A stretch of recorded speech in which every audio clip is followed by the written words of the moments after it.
All right, hello and welcome back to the Binge Boys podcast. This week we're here to talk to you about a 90s movie called Fargo, not to be confused with the Ben Affleck movie Argo like I was earlier this week. Oof. But before we get into Fargoford, we must introduce ourselves. And with you this week, my name is Enrique. My name is Eli. And my name is Tristan. And we are the Bingai Kungai Bungai, the Binge Boys. Guys, we watched this movie. So we did. Yeah, it was a watch. It's a movie. It was I would agree. It's at least a short movie. Arguably. Hour 30 these days. More like an hour 40. 140 minutes.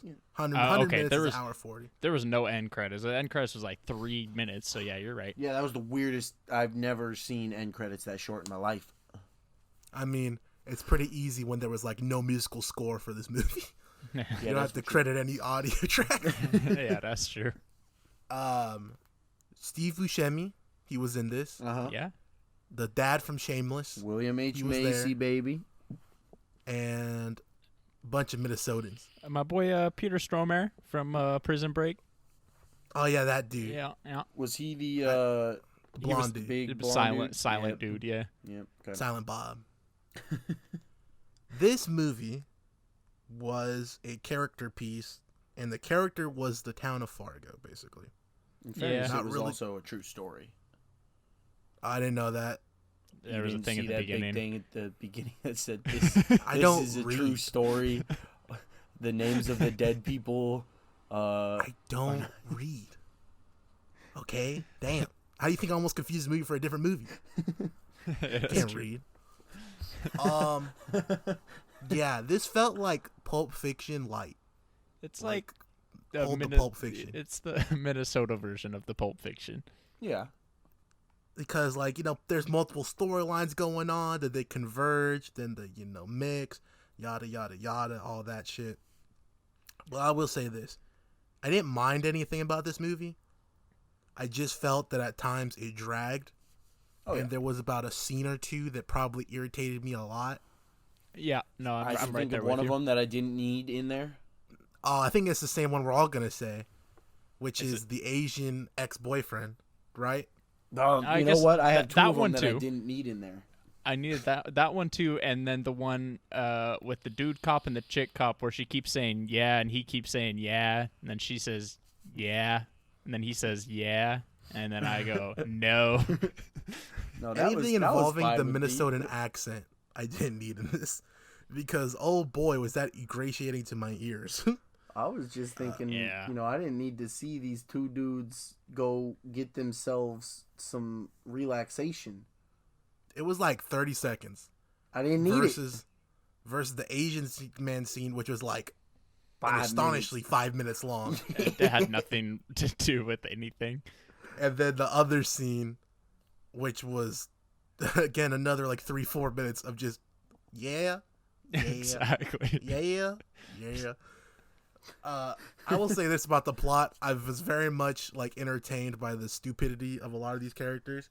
Yeah. Seeing the husband just do this stupid plan, expecting to make money, and then that being like, and then him being to his stepdad like, all right, give me the money and I'll do the investment. Dude, like, you stupid? The fact that nobody fucking like knew, like he was the worst liar ever.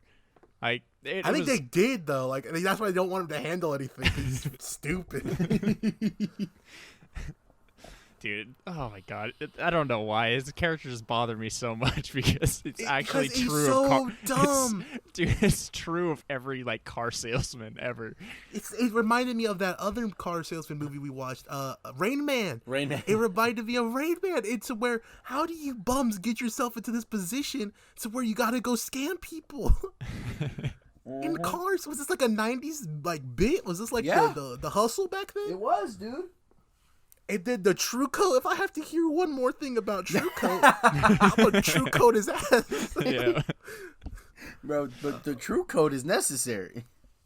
Like, I don't need no fucking True Coat. It's gonna do real good for your car. Let me tell you the best parts of this movie. Steve Buscemi. Yeah. the silent man. Mm-hmm. Yep.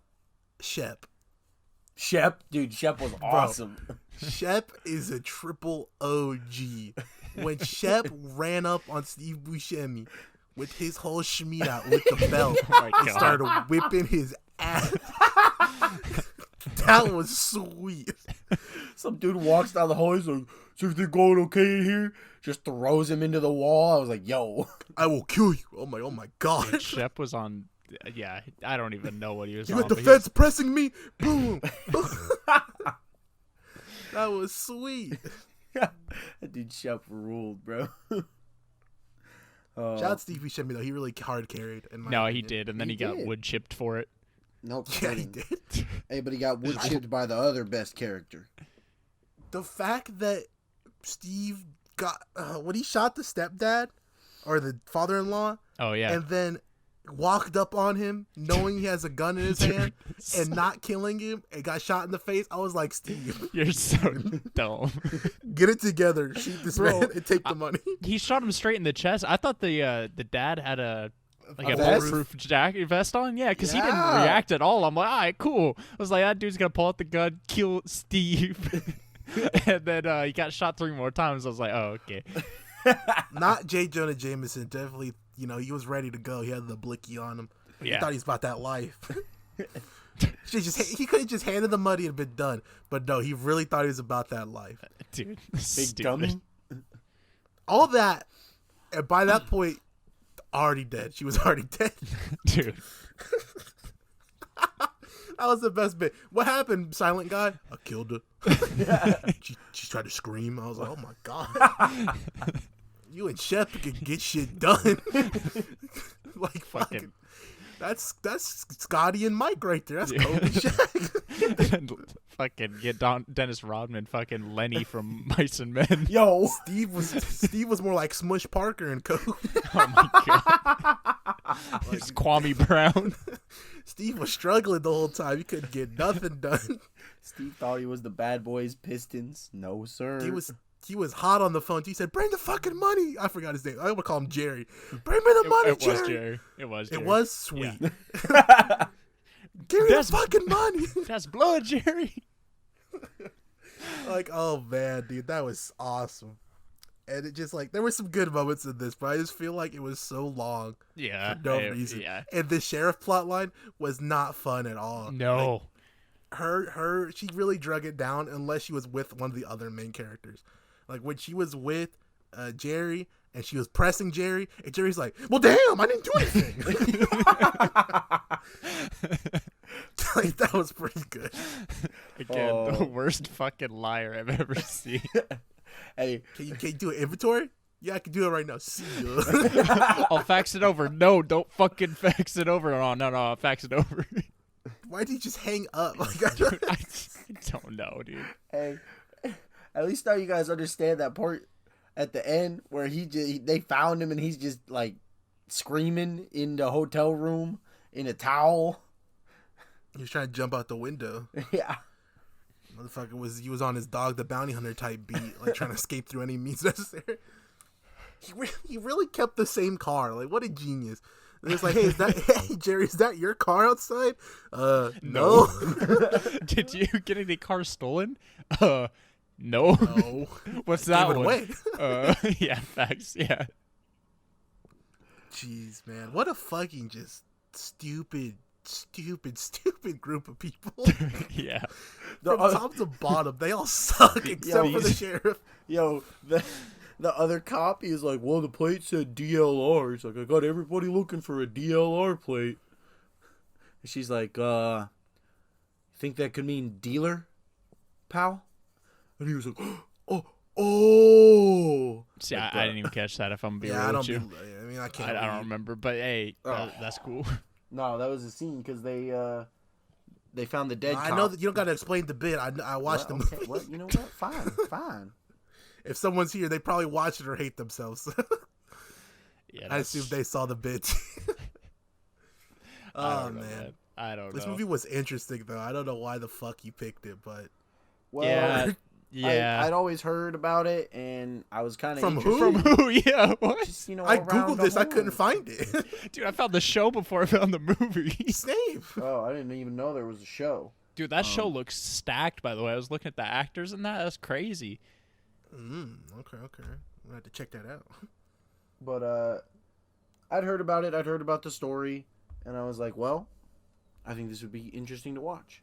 And So the streets need this episode. it was interesting to watch, but it wasn't special. Yeah, well, I guess it was interesting. I guess I'll forget about it in like 7 to 12 days. Yep. Hey, at least we remembered what the plot was, unlike fucking Da Vinci. Me and Eli were talking about Divinity the other day, and I just Not Da I Vinci. don't think that exists. So, like I don't think it was an actual movie. I think I watched like a bootleg. Divinity fucking sucked. Bro, you guys are on snack time. That movie was not bad. Dude, it was Whatever you so bad. say, Chief. 3 hours of crack rock. Shit was terrible. Hey, man, I realize this is no national treasure, but come on. That's Dude, what it we was talk like- about too. National Treasure's just better. It National is. I mean, Treasure that's for a fact. fucking. It's for fucking 90-year-olds. What if Divinity was Nicolas Cage the whole time? He was. Nicolas Cage is Da Vinci. All right, so numbers. Unless someone else wants to say something else about Steve Buscemi's eyes. No. I'm sure he's got enough shit for that, man. Dude, they were talking shit in the movie.